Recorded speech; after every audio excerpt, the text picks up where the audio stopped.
Hello दोस्तों, स्वागत है आपका अपना यूट्यूब चैनल मैथ अड्डा में। और आज मैं आप लोगों को कक्षा 7वीं का गणित पढ़ाने वाला हूं। तो आइए शुरू करते हैं कक्षा 7वीं का गणित। दोस्तों, कक्षा 7वीं का गणित का पहला चैप्टर है पूर्णांक। तो आज हम इसी चैप्टर के बारे में पढ़ेंगे, पूर्णांक। पूर्णांक क्या होता है दोस्तों? इस चैप्टर में हम लोग पूर्णांकों की तुलना, पूर्णांकों के योग एवं व्यकलन, पूर्णांकों की योग एवं व्यकलन के गुण, पूर्णांकों की गुणन एवं इसके गुण, पूर्णांकों में विभाजन और इसके गुण के बारे में पढ़ेंगे। दोस्तों, पूर्णांक पढ़ने से पहले हम लोग जानेंगे प्राकृतिक संख्या के बारे में। प्राकृतिक संख्या क्या होता है दोस्तों? हम लोग बचपन से पढ़ते आ रहे हैं, प्राकृतिक संख्या वैसा संख्या होता है जिसे हम लोग गिनती शुरू करते हैं, यानी कि गिनती की संख्या को प्राकृतिक संख्या कहा जाता है। गिनती की संख्या को प्राकृतिक संख्या कहा जाता है। गिनती की संख्या यानी कि 1, 2, 3, 4, 100, 200 और यहाँ से कहाँ तक जाएगा? ये अनंत तक जाएगा। दोस्तों, हम लोग गिनती की संख्या को क्या कहते हैं? प्राकृतिक संख्या कहते हैं। और ये कहाँ तक जाता है? अनंत तक जाता है। ठीक है। दूसरा जो संख्या है पूर्ण संख्या। पूर्ण संख्या क्या होता है दोस्तों? प्राकृतिक संख्या में हम लोग जीरो जोड़ देते हैं। प्राकृतिक संख्या में जीरो जोड़ देते हैं तो ये बन जाता है पूर्ण संख्या। पूर्ण संख्या क्या होता है? प्राकृतिक संख्या में यानी कि गिनती की संख्या में जीरो को जोड़ देने से पूर्ण संख्या बनता है। पूर्ण संख्या किससे स्टार्ट होता है? जीरो से, और 1, 2, 3, 4, 5 करते करते ये कहाँ तक जाता है? अनंत तक। हजार, लाख, करोड़ यहाँ भी आता है और उसके बाद भी संख्या होता है। तो संख्या कितना होता है हम लोग काउंट नहीं कर सकते हैं, इसीलिए हम लोग बोलते हैं कि संख्या अनंत तक जाता है। ठीक है दोस्तों। प्राकृतिक संख्या क्या होता है? गिनती की संख्या को प्राकृतिक संख्या कहते हैं, जैसे 1, 2, 3, 4। और पूर्ण संख्या किसको बोलते हैं? 0, 1, 2, 3, 4, 5। और ये कहाँ तक जाता है? 5, 6, 10, 1000 करते करते करते करते ये अनगिनत तक जाता है। दोस्तों, एक और संख्या होता है जिसको हम लोग ऋणात्मक संख्या कहते हैं। ऋणात्मक संख्या क्या होता है? ऋणात्मक संख्या वैसा संख्या होता है जिसको हम लोग माइनस लगा के डिनोट करते हैं, माइनस। ठीक है, माइनस नंबर। ऋणात्मक संख्या मतलब माइनस नंबर। जैसे कि कोई संख्या है 5, 7, 2, 3, तो अगर इसकी पहले माइनस लगा देंगे तो ये बन जाएगा ऋणात्मक संख्या। क्या बन जाएगा? ऋणात्मक संख्या। ऋणात्मक संख्या क्या होता है? ऋणात्मक संख्या क्या होता है? ऋणात्मक संख्या होता है किसी भी संख्या में माइनस लगा देने से वो संख्या ऋणात्मक संख्या कहा जाता है। ठीक है। तो ऋणात्मक संख्या वैसा संख्या होता है जिसमें हम लोग जिससे माइनस लगा होता है। ठीक है। तो अगर आप कहीं देखेंगे -7, -5, -3, ये सभी क्या है? ऋणात्मक संख्या है। ठीक है दोस्तों। तो हम लोग अभी जाने प्राकृतिक संख्या के बारे में। प्राकृतिक संख्या क्या होता है? गिनती की संख्या 1, 2, 3, 4 और ये अनगिनत तक जाता है। पूर्ण संख्या 0 से स्टार्ट होके 1, 2, 3, 4। ठीक है दोस्तों। और ये भी अनगिनत तक जाता है। और ऋणात्मक संख्या ये होता है माइनस नंबर, यानी कि जिसमें माइनस लगा रहेगा, घटाव का चिन्ह लगा रहेगा, वो संख्या ऋणात्मक संख्या होता है। ठीक है। और उसके बाद बारे में हम लोग पढ़ेंगे पूर्णांक संख्या के बारे में। किसके बारे में पढ़ेंगे? पूर्णांक संख्या के बारे में। तो पूर्णांक संख्या क्या होता है? अब दोस्तों, अभी हम लोग पढ़े प्राकृतिक संख्या 1, 2, 3, 4, 5, 6, 7 और ये अनगिनत तक जाता है। और इसी के बीच हम लोग पढ़े पूर्ण संख्या। अगर जीरो लगा देते हैं प्राकृतिक संख्या में तो पूर्ण संख्या हो जाता है। और पूर्ण संख्या में ऋणात्मक संख्या यानी कि माइनस नंबर जोड़ देने से, माइनस नंबर 1 से शुरू होता है और ये उधर उल्टा जाता है, इधर जाता है। -1, -2, -3, -4, -5, ये उल्टा तरफ जाता है। तो इसको बोलते हैं हम लोग ऋणात्मक संख्या। क्या बोलते हैं? ऋणात्मक संख्या। ऋणात्मक संख्या। ठीक है दोस्तों। ऋणात्मक संख्या 0 और इसको बोलते हैं धनात्मक संख्या। धनात्मक संख्या। तो ऋणात्मक संख्या 0 और धनात्मक संख्या को मिला के जो बनता है उसे हम लोग बोलते हैं पूर्णांक संख्या। क्या बोलते हैं? पूर्णांक संख्या। ठीक है। अब पूर्णांक संख्या को हम लोग नंबर लाइन पे यानी कि संख्या रेखा में कैसे डिनोट करेंगे? तो ये बन गया संख्या रेखा। इसमें हम लोग संख्या लिखेंगे 0 और 0 के दाहिने तरफ लिखेंगे 1, 2, 1, 2, 3, 4 बराबर दूरी में लिखेंगे। और एरो का चिन्ह मतलब ये अनंत तक जाएगा, जाते रहेगा, बढ़ते रहेगा। और इधर भी अनंत तक जाएगा। ये 1, -1, -2, -3, -4 जीरो के बाई तरफ। तो दोस्तों ऋणात्मक, ये हो गया ऋणात्मक संख्या, माइनस नंबर, प्लस नंबर और जीरो को मिला के बन जाता है पूर्णांक संख्या।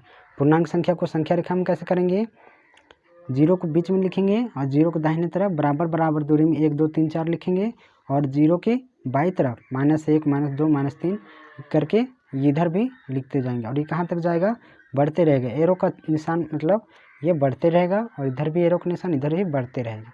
ठीक है, तो हम लोग जान रहे हैं कि अब हम लोग सीखेंगे संख्या रेखा में कि कौन सा संख्या बड़ा होता है, कौन सा संख्या छोटा होता है। ठीक है, तो इतना हम लोग जानते हैं कि देखिए अगर हम लोग 3 से इधर की तरफ जाते हैं, बाई तरफ दाहिने तरफ जाते हैं, तो ये संख्या क्या होता है, बढ़ते जाता है। जैसे 4 3 से 4 में गए तो बढ़ गया, 5 में गए तो बढ़ गया। ठीक है, और अगर इधर जाते हैं, अगर बाई तरफ जाते हैं तो ये संख्या क्या होता है, घटता है। जैसे 3 से 2 में गए, 2 से 1 में गए, 1 से 0 में गए, तो ये क्या हो रहा है, घट रहा है। इसका मतलब होता है कि अगर हम लोग जीरो के बाई तरफ जाएंगे तो ये घटते क्रम में होगा। क्या संख्या होगा, घटते क्रम में संख्या होगा। और अगर जीरो के दाहिने तरफ जाएंगे तो संख्या बढ़ते क्रम में होगा। ठीक है, अब यहाँ पे पूर्ण होल संख्या रेखा में भी देखेंगे तो देखिए अगर इधर से दाहिने तरफ जाएंगे तो संख्या क्या होगा, बढ़ेगा, क्योंकि हम लोग दाहिने तरफ जा रहे हैं। जैसे इधर से जा रहे हैं 1 में 2 तो बढ़ रहा है, तो इधर भी बढ़ेगा। -4 से -3 में जाएंगे तो ये बढ़ेगा। अब देखिए 3 देखने में छोटा लग रहा है, लेकिन ये क्या है, बड़ा है। क्यों, क्योंकि देखिए ये 0 से -4 छोटा है, मतलब ज़्यादा छोटा है, और 0 से ये 3 ही छोटा है। तो कौन सा संख्या बड़ा हुआ, -3 बड़ा हुआ। तो अगर हम लोग संख्या रेखा के दाहिने तरफ जाते हैं तो संख्या बढ़ते क्रम में मिलता है, हम लोग को बढ़ते क्रम में मिलता है। और अगर बाएं तरफ आते हैं तो ये घटते क्रम में मिलता है। ठीक है, अब हम लोग जानेंगे पूर्णांक। पूर्णांक के बारे में एक और बात बताना है आप लोगों को कि पूर्णांक का मतलब होता है पूर्ण अंक। पूर्ण अंक, पूर्ण मतलब पूरा अंक। जैसे कि -3 -2 -4 1 18, तो ये सभी पूरा अंक है। अगर हम लोग लिखेंगे 18.2 या 1.5, तो ये क्या हो गया, ये संख्या पूर्णांक नहीं है, क्योंकि यह संख्या पूरा नहीं है। तो पूर्णांक का मतलब होता है पूरा संख्या। क्या होता है, पूर्णांक का मतलब होता है पूरा संख्या। क्या होता है, पूरा संख्या। ठीक है, अब हम लोग आगे पढ़ते हैं। दोस्तों यहाँ पे दिया गया है प्रत्येक धनात्मक पूर्णांक, यानी कि देखिए यहाँ पे आप लोगों बताना है आप लोगों को धनात्मक पूर्णांक और ऋणात्मक पूर्णांक। जैसे कि हम लोग बोले कि माइनस नंबर को ऋणात्मक पूर्णांक बोलते हैं, -1 -2 -3, इसको बोलते हैं ऋणात्मक पूर्णांक। ऋणात्मक पूर्णांक तो प्लस वाला को धनात्मक बोलते हैं, प्लस वाला को धनात्मक बोलते हैं। प्लस वाला को क्या बोलेंगे, धनात्मक पूर्णांक। ठीक है, जैसे +1 2 3 4। अब प्लस को हम लोग लिख भी सकते हैं और नहीं भी लिख सकते हैं, 0। तो ये ऋणात्मक संख्या 0 और धनात्मक संख्या को मिला के हम लोग को पूर्णांक बनता है। ठीक है दोस्तों, पूर्णांक। और यहाँ पे हम लोग 0 के बारे में जानेंगे। 0 ना तो धनात्मक पूर्णांक है, ना ही ऋणात्मक पूर्णांक है। ऋणात्मक पूर्णांक है, इतना हम लोग समझ गए। ठीक है, अब हम लोग आगे पढ़ेंगे पूर्णांकों का योग। किसके बारे में पढ़ेंगे दोस्तों, पूर्णांकों का योग। देखिए पूर्णांकों का योग एवं व्यकलन पढ़ेंगे। पूर्णांकों के योग एवं व्यकलन, जिसमें व्यकलन का मतलब होता है घटाव। व्यकलन का मतलब होता है घटाव। तो हम लोग पूर्णांकों का योग पहले देखेंगे, उसके बाद हम लोग देखेंगे व्यकलन, यानी कि पूर्णांकों का घटाव। तो पूर्णांकों का योग देखेंगे, जिसमें हम लोग 3 पार्ट में हम लोग डिवाइड करते हैं। यानी कि 2 धनात्मक पूर्णांक को जोड़ेंगे पहले। धनात्मक पूर्णांक यानी कि प्लस नंबर, जैसे +7 +8 +3, यानी कि जितना भी प्राकृतिक संख्या है सब धनात्मक पूर्णांक में आ जाता है। ठीक है, और यहाँ पे 2 ऋणात्मक पूर्णांक को जोड़ेंगे। ठीक है, तो आइए हम लोग जोड़ते हैं धनात्मक पूर्णांक। 2 धनात्मक पूर्णांकों का योग क्या होता है जानेंगे। तो हम लोग 2 धनात्मक पूर्णांक लेंगे दोस्तों। दो धनात्मक पूर्णांक मैंने लिया 5 और प्लस 7 और दोनों को जोड़ेंगे तो क्या परिणाम होता है। देखिए 5 प्लस 7 और को जोड़ेंगे, देखिए 5 और 7 धनात्मक पूर्णांक है और दोनों को जोड़ेंगे तो 5 और 7 क्या हो जाएगा, 5 7 12 हो जाएगा। ठीक है दोस्तों, 5 7 12, तो 12 क्या है, एक धनात्मक पूर्णांक। तो अगर हम लोग दो धनात्मक पूर्णांक को जोड़ेंगे तो क्या प्राप्त होता है, हम लोग को एक धनात्मक पूर्णांक प्राप्त होता है, धनात्मक पूर्णांक प्राप्त होता है। ठीक है, अब हम लोग नेक्स्ट देखेंगे दो ऋणात्मक पूर्णांकों का योग करके हम लोग देखेंगे क्या प्राप्त होता है। ठीक है, तो दो ऋणात्मक पूर्णांक लेंगे जैसे कि -7 और -5, दो ऋणात्मक पूर्णांक है, इसको जोड़ेंगे हम लोग, क्या करेंगे, जोड़ेंगे तो हम लोग को क्या प्राप्त होता है। तो जैसे कि -7 और -5 को जोड़ेंगे तो हम लोग को क्या प्राप्त होगा। दोस्तों इसको जोड़ने से पहले आप लोग को पता नहीं होगा कि जोड़ते कैसे हैं, यानी कि ब्रैकेट को हटाते कैसे हैं। तो मैं बता दूं कि ब्रैकेट को हटाते कैसे हैं। तो यहाँ पे देखिए, अगर किसी संख्या के बाहर एक ब्रैकेट है प्लस का और एक माइनस का, तो इसका ब्रैकेट को हटाएंगे तो माइनस का चिन्ह आएगा। अगर माइनस बाहर है और प्लस अंदर है तो इसका ब्रैकेट हटाएंगे तो माइनस का चिन्ह आएगा। लेकिन अगर दोनों सेम साइन रहेगा तो इसका मतलब ब्रैकेट हटाने से प्लस का चिन्ह आएगा। अगर इधर भी माइनस है और इधर ब्रैकेट के अंदर भी माइनस है तो प्लस का चिन्ह आएगा। ठीक है दोस्तों, अब हम लोग अगर साइन अपोजिट है इसका मतलब माइनस का चिन्ह आएगा, और साइन अगर सेम है प्लस प्लस है या माइनस माइनस है तो क्या आएगा, प्लस का चिन्ह आएगा। ठीक है दोस्तों, तो अब हम लोग इसको जोड़ेंगे, हम लोग देखेंगे कि -7 है और प्लस माइनस है, इसका मतलब होता है माइनस, यानी कि ब्रैकेट को हटाएंगे तो माइनस आ जाएगा। अब देखिए -7 है और -5 है, तो माइनस माइनस को जोड़ेंगे तो क्या हो जाएगा, 5 और 7 जुड़ जाएगा, यानी कि 5 और 7 को जोड़ेंगे हम लोग और चिन्ह किसका लगा देंगे, चिन्ह माइनस का लगेंगे, चिन्ह किसका लगेगा, माइनस का लगेगा। यहाँ पे देखिए माइनस माइनस को जोड़ेंगे तो क्या होगा, माइनस, माइनस माइनस को अगर जोड़ेंगे तो माइनस का चिन्ह लगेगा। ठीक है, अब एक धनात्मक और एक ऋणात्मक पूर्णांकों का योग जोड़ेंगे, एक धनात्मक पूर्णांक लेंगे और एक ऋणात्मक पूर्णांक लेंगे। ठीक है, तो माना कि एक धनात्मक पूर्णांक 7 लिए और एक ऋणात्मक पूर्णांक 5 लिए और इसको जोड़ेंगे तो क्या होता है। ठीक है, तो ये कैसे जोड़ेंगे उसके बारे में भी हम लोग सीखेंगे और क्या होता है। देखिए एक धनात्मक पूर्णांक 7 लिए, इसको जोड़ेंगे ऋणात्मक पूर्णांक -5 से। तब यहाँ पे देखिए हम लोग बताएं कि अगर ब्रैकेट के अंदर में माइनस रहे और प्लस बाहर में प्लस रहे तो हम लोग कैसे जोड़ेंगे, ये दोनों अगर अपोजिट साइन है इसका मतलब माइनस लग जाएगा, तो 7 -5, तो 7 में 5 घटा देंगे। अब देखिए जोड़ से ये घटाव बन गया, तो 7 5 घटा देंगे तो ये 2 बन जाएगा। तो एक धनात्मक और एक ऋणात्मक पूर्णांकों को जोड़ेंगे, ऐसे जोड़ते हैं। ठीक है, अब योज्य प्रतिलोम के बारे में हम लोग सीखेंगे, योज्य प्रतिलोम क्या होता है। ठीक है दोस्तों, योज्य प्रतिलोम ऐसा संख्या होता है, मतलब किसी संख्या का उल्टा, प्रतिलोम का मतलब होता है उल्टा, क्या होता है, उल्टा। अगर मान लीजिए यहाँ पे 5 है तो 5 का योज्य प्रतिलोम -5 होगा। ठीक है, अगर 7 है तो इसका योज्य प्रतिलोम -7 होगा। ठीक है, और 8 है तो इसका योज्य प्रतिलोम -8 होगा। क्यों होगा, क्योंकि ये दोनों को जोड़ने से, ये दोनों को जोड़ने से 0 हम लोग को प्राप्त होता है। क्यों, क्योंकि 0 हम लोग को प्राप्त होता है। आइए हम लोग देखते हैं क्योंकि कैसे 0 प्राप्त होता है उसके बारे में। तो 7 और इसका योज्य प्रतिलोम क्या हो जाएगा, -7, और इसको हम लोग जोड़ेंगे तो हम लोग को 0 प्राप्त होता है कि नहीं होता है। तो देखिए 7 + -7, 7 में -7 को जोड़ेंगे तो क्या देखिए माइनस अंदर है और प्लस बाहर था, अपोजिट साइन है, तो 7 -7, देखिए 7 में 7 घटाएंगे तो 0, यानी कि 0 प्राप्त हुआ। तो 0 प्राप्त हुआ तो जब किसी संख्या को किसी संख्या में जोड़ने से 0 प्राप्त होता है, मतलब सेम संख्या में जोड़ने से 0 प्राप्त होता है, तो वो उसका योज्य प्रतिलोम हो जाता है। जैसे कि 8 का योज्य प्रतिलोम -8, 6 का योज्य प्रतिलोम -6 और -18 का योज्य प्रतिलोम 18। ठीक है, अगर नेगेटिव रहेगा तो उसका पॉजिटिव में आएगा। ठीक है दोस्तों, तो योज्य प्रतिलोम का होता है उल्टा संख्या, क्या होता है, उल्टा संख्या। और जैसे कि -4a दिया रहेगा तो इसका हो जाएगा 4a। ठीक है, 5 7 57 रहेगा तो इसका हो जाएगा -57। तो दोनों को जोड़ने से, अगर एक ही संख्या को जोड़ने से अगर उसका योज्य प्रतिलोम से जोड़ते हैं तो हम लोग को 0 प्राप्त होता है।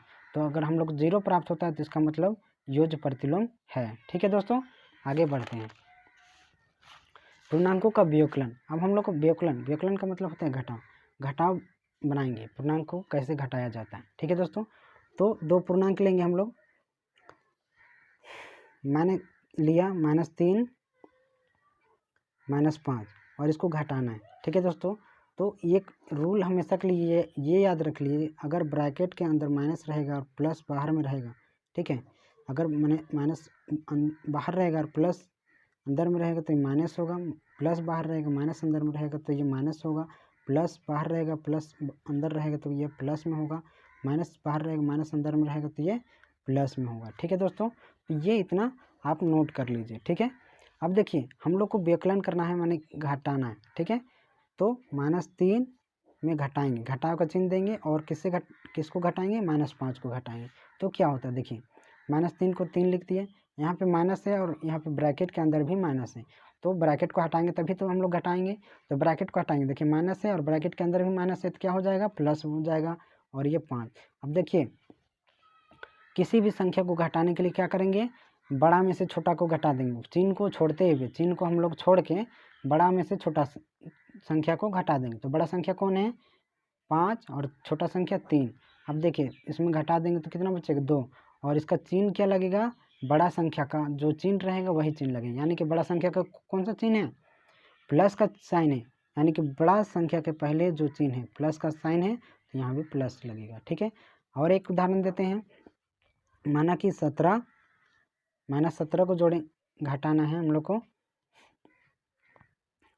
-5 -17 में -5 घटाना है तो कैसे घटाएंगे, देखिए तो यहाँ पे देखिए ब्रैकेट के अंदर माइनस, यहाँ भी माइनस है तो ब्रैकेट माइनस माइनस क्या हो जाएगा, प्लस, तो प्लस हो जाएगा तो इस ब्रैकेट को हटाएंगे तो ये प्लस और ये 5। ठीक है, अब देखिए बड़ा संख्या में से छोटा संख्या को घटाएंगे, यानी कि 17 में घटाएंगे 5 को तो कितना हो जाएगा, 12, और चिन्ह किसका लगेगा, बड़ा संख्या का चिन्ह लगेगा।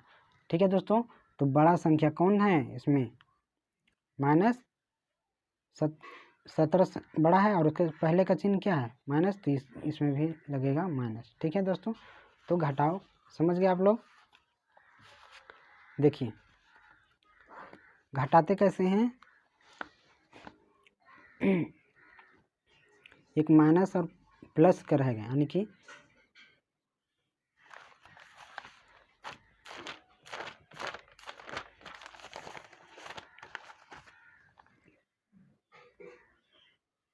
ऋणात्मक और धनात्मक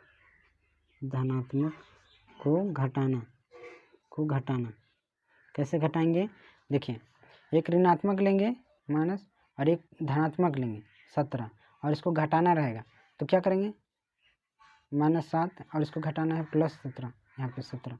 ठीक है, तो आप देखिए माइनस में एक माइनस का एक प्लस कराएगा तो प्लस माइनस माइनस हो जाएगा, यहाँ भी माइनस, ये हो जाएगा -17, यहाँ तो माइनस माइनस हो गया। ठीक है, तो माइनस माइनस जुड़ जाएगा तो यहाँ पे होगा 26 और चिन्ह किसका लगेगा, माइनस का लगेगा, लेकिन एक माइनस रहेगा और एक प्लस रहेगा, जैसे कि -26 और यहाँ पे +7।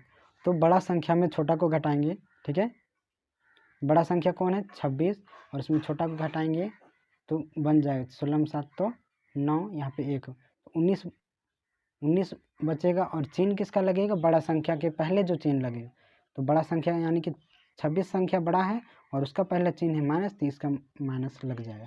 ठीक है दोस्तों, घटाना सीख लिए, अब हम लोग कुछ क्वेश्चन करके देखते हैं। ठीक है, तो प्रश्नावली 1.1 करके हम लोग देखते हैं। 1.1 इसमें क्वेश्चन क्या है, निम्नलिखित, यहाँ पे आप लोग को नहीं दिख रहा है 1.1, यहाँ देखिए, निम्नलिखित पूर्णांकों को आरोही क्रम में व्यवस्थित कीजिए। ठीक है, तो पहला क्वेश्चन है हम लोग का -20, 15, 3, 0, -4 और 5। ठीक है, तो इसको हम लोग को आरोही क्रम में व्यक्त करना है। ठीक है, तो आरोही क्रम में व्यक्त करने से पहले जानेंगे हम लोग आरोही क्रम क्या होता है। तो आरोही क्रम माने होता है कि बढ़ते क्रम, इसको हम लोग बढ़ते क्रम में भी बोलते हैं, बढ़ते क्रम। ठीक है दोस्तों, आरोही क्रम यानी कि बढ़ते क्रम, आरोही क्रम मतलब बढ़ते क्रम। तो बढ़ते क्रम में लिखने के लिए हम लोग क्या करेंगे, जो संख्या सबसे छोटा होगा उसको हम लोग पहले लिखेंगे। तो अभी हम लोग जाने कि जो माइनस नंबर होता है वो सब छोटा रहता है, ठीक है। माइनस नंबर हमेशा प्लस नंबर से छोटा रहेगा, ठीक है। और माइनस नंबर 0 से भी छोटा रहेगा, हम लोग जाने, ठीक है, कि माइनस नंबर छोटा रहेगा, ठीक है, और प्लस नंबर बड़ा रहेगा।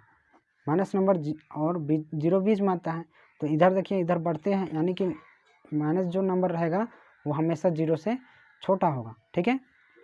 माइनस छोटा होगा और प्लस बड़ा होगा, 0 बीच में होगा, ठीक है। अब हम लोग जानेंगे तो सबसे छोटा इसमें कौन सा संख्या है, तो सबसे छोटा कौन सा संख्या, 20। तो -20 को लिखेंगे, फिर -4 को लिखेंगे, फिर 0 को लिखेंगे, फिर 3 को लिखेंगे, फिर 5 को लिखेंगे, फिर 15 को लिखेंगे, ठीक है। तो इस तरीके से हम लोग आरोही क्रम में लिखेंगे, ठीक है दोस्तों। एक और दिया गया है तो इसको हम लोग बनाएंगे, ठीक है। दूसरा क्वेश्चन है, यहाँ पे देखिए, -37, 34, -102, 0, -52, -4, -5।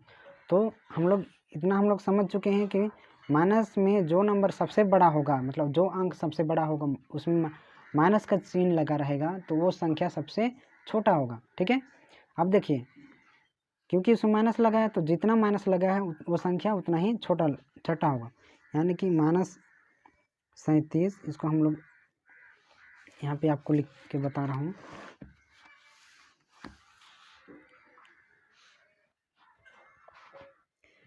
-34, -102, 0, -52, -4, -5।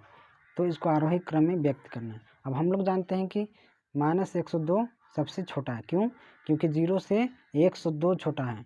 माइनस का मतलब 102 छोटा है, और ये -37 छोटा है, तो ये 37 ही छोटा है और 102 छोटा है, तो सबसे छोटा क्या हुआ, 102। तो हम लोग आरोही क्रम में लिखने के लिए सबसे छोटा को सबसे पहले लिखते हैं, और सबसे पहले लिखेंगे तब तो इधर बढ़ते जाएंगे ऐसे, ठीक है। तो सबसे छोटा हो 102, उसको लिखेंगे -102 लिखेंगे। उसके बाद कौन छोटा है, -52। उसके बाद कौन छोटा है, -37। और उसके बाद इससे इसके बाद कौन बड़ा है, मतलब -37 से बड़ा, इधर से बड़ा लिखते हैं और इससे बड़ा लिखेंगे। तो -37 से बड़ा संख्या को बाद में लिखेंगे। अब देखिए, -37 लिखे, उसके बाद कौन होगा, -5, ठीक है। अब उसके बाद कौन होगा, -4, फिर कौन होगा, 0, उसके बाद 34, ठीक है।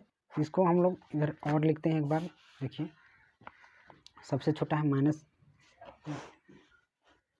-102, फिर -52, -4, -5,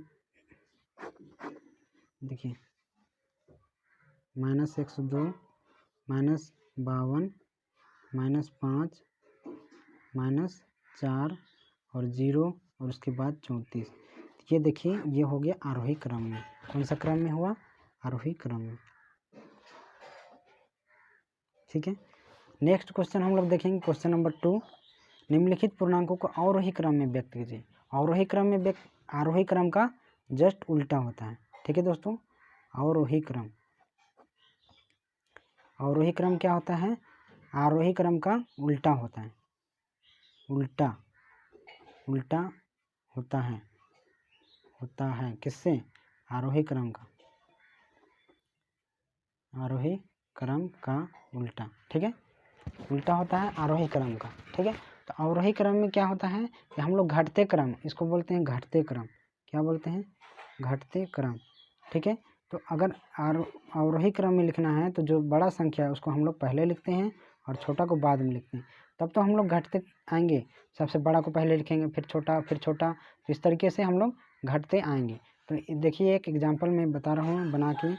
क्वेश्चन नंबर दूसरा का पहला क्वेश्चन देखिए, 20 क्वेश्चन है, 20 -2, 0, -5, 15, 11, ठीक है। इसको हम लोग को अवरोही क्रम में व्यक्त करना है। कौन सा क्रम में, अवरोही क्रम में, यहाँ लिख देते हैं अवरोही क्रम में व्यक्त करना है। तो जो सबसे बड़ा संख्या होगा उसको हम लोग पहले लिखेंगे। तो सबसे बड़ा कौन है, देखिए यहाँ पे 20 -2, 0 -5, इसमें सबसे बड़ा है 20, ठीक है। उसके बाद 15 उससे छोटा है, ठीक है। ऐसे करके हम लोग इससे छोटा लिखते जाएंगे, जैसे 11। फिर इससे छोटा क्या है, देखिए इससे छोटा क्या है, माइनस में है 0 -5, तो यहाँ पे क्या होगा 0 होगा। उससे छोटा क्या होगा -2, और उससे भी छोटा क्या होगा -5। तो ये हो गया हम लोग का अवरोही क्रम, ठीक है दोस्तों, अवरोही क्रम। ऐसे ही आप लोग को बनाना है। अब यहाँ पे छोटा बड़ा संकेत बनाना है। क्वेश्चन नंबर 3, क्वेश्चन नंबर 3 में है उपयुक्त संकेतों बड़ा, छोटा या बराबर से निम्नलिखित रिक्त स्थानों को भरिए। तो मैं एक क्वेश्चन आप लोग को बना के बता रहा हूँ। जैसे पहला क्वेश्चन है -8 + -5, और रिक्त स्थान बीच में है, और ये होगा -8 -5। अब देखिए कैसे बनाते हैं। ये -8 है तो -8 को -8 लिखेंगे, प्लस माइनस है तो दो चिन्ह को हम लोग हटा के एक चिन्ह लगाएंगे, तो प्लस माइनस है जिसको एक चिन्ह कैसे लगाएंगे, आप लोग को मैंने बताया था कि अगर एक ब्रैकेट के अंदर है और एक बाहर है और दोनों अपोजिट साइन है तो दोनों का साइन क्या लगेगा, माइनस लगेगा, ठीक है। और इसके बाद 5 लिखेंगे। अब देखिए -8 -5, यहाँ भी है -8 -5, इसका मतलब क्या है, ये दोनों बराबर है, हो गया।